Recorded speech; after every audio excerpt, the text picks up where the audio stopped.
মেস্তা পেশেন্টদের জন্য আমার প্রথম সাজেশনস থাকে সানস্ক্রিন ইউজ করা।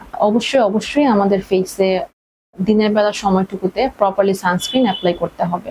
আসসালামু আলাইকুম, আমি ডক্টর সানিয়া শামসু নেশা, অ্যাস্থেটিক মেডিসিন কনসালটেন্ট হিসেবে আছি এসটি মেডিকেল বাংলাদেশে। মেস্তা অর মেলাজমা আমাদের স্কিনের খুব কমন কনসার্নগুলোর মধ্যে একটি। মেল ফিমেল সবার ফেসেই মেস্তার প্রবণতা হতে দেখা যায়। স্পেসিফিক্যালি আমাদের দেশের ফিমেল যাদের বয়স 40-এর উপরে বা যারা অতিরিক্ত ফেসে সান এক্সপোজার হচ্ছে বা female specially oral contraceptive pill খাওয়া আফটার প্রেগনেন্সি, এগুলোর কারণে হরমোনাল ইমব্যালেন্স হয়ে ফেসে মেস্তা বা মেলাজমা ট্রিগার হতে দেখা যায়। এছাড়া আমি যেটা বলেছি যে পুরুষদের ফেসেও কিন্তু যারা বাইরে বেশি কাজ করছেন বা অতিরিক্ত সান এক্সপোজারে যাচ্ছেন তাদের ক্ষেত্রে মেলাজমা খুব কমনলি হতে দেখা যায়।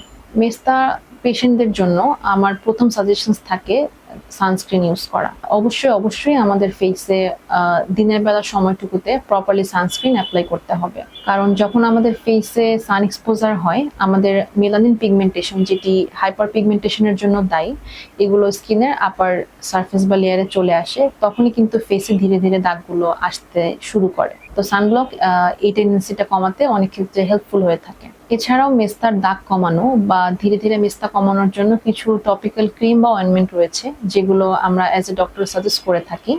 আপনি ক্রিমগুলো বাসায় ইউজ করার মাধ্যমে ফেসে মেস্তা কমাতে পারবেন, কিন্তু অবশ্যই ডক্টরের পরামর্শ অনুযায়ী ইউজ করবেন, কারণ দেখা যায় যে ক্রিমগুলো অতিরিক্ত ইউজ করলে ফেসের স্কিন সারফেস বা ব্যারিয়ার অনেক সময় ডিস্ট্রয় হয়ে বা পাতলা হয়ে ফেসটা আরো খারাপ পর্যায়ে যেতে পারে। ক্রিমগুলোর মধ্যে রয়েছে হাইড্রোকুইনন, ট্রেটিনয়েন, ভিটামিন সি অথবা ট্রানএক্সামিক অ্যাসিড কন্টেনিং ক্রিম। এগুলো মেস্তা দূর করতে খুবই হেল্পফুল হয়ে থাকে, বাট অবশ্যই আমাদের পরামর্শ নিয়ে আপনি ইউজ করবেন। এরপর মেস্তা দূর করার জন্য যদি অ্যাডভান্স ট্রিটমেন্ট নিয়ে কথা বলে থাকি, in that case chemical peeling, microneedling, radio frequency, এই ট্রিটমেন্টগুলো নিয়ে কথা বলতে পারি। মেস্তা দূর করার জন্য কেমিক্যাল পিলিং এর মধ্যে ডিপ পিল বা মাইল্ড পিল দুটি আমরা পেশেন্টকে সাজেস্ট করে থাকি।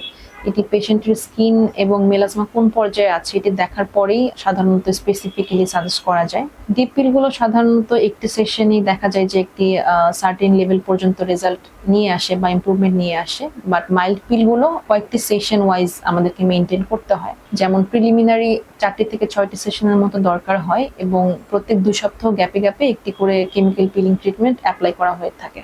এছাড়া microneedling with radio frequency treatment, এটিও ফেসের হাইপার পিগমেন্টেশন কমাতে খুবই হেল্পফুল হয়ে থাকে এবং মান্থলি একটি করে ট্রিটমেন্ট সেশন নেওয়ার মাধ্যমে একটি ইফেক্টিভ রেজাল্ট আনা সম্ভব। এবং আরেকটি ট্রিটমেন্ট প্রোটোকলের মধ্যে রয়েছে ট্রানএক্সামিক অ্যাসিড ইনজেকশন, এটিও ফেসের মেলাজমা কমাতে অনেক হেল্পফুল হয়ে থাকে। এছাড়া অনেক সময় দেখা যায় যে প্রেগনেন্সি রিলেটেড যে মেলাজমাগুলো পেশেন্টের ফেসে আসে এটি স্পন্টেনিয়াসলি রিজলভ হয়ে থাকে, কিন্তু মেলাজমার দাগ যখনই আমাদের ফেসে আসুক না কেন আমি সাজেস্ট করবো যে একদমই ডিলে করা উচিত নয়, খুব দ্রুতই স্পেশালিস্ট ডক্টরের শরণাপন্ন হওয়া উচিত, কারণ একবার ফেসের দাগ বাড়তে থাকলে সেটি কিন্তু সময়ের সাথে সাথে আরো বাড়ে।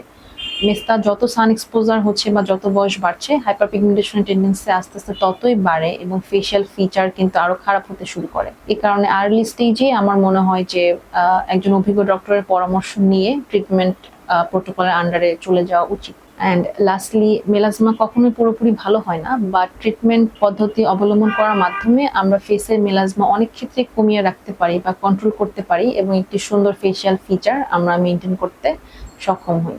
আপনাদেরকে অনেক ধন্যবাদ। আপনার ফেসের মেলাজমার কি কন্ডিশন বা সেটার জন্য কি ট্রিটমেন্ট আপনি ব্যবহার করতে পারেন এই ব্যাপারে বিস্তারিত জানতে বা আমার সাথে কথা বলতে পারেন।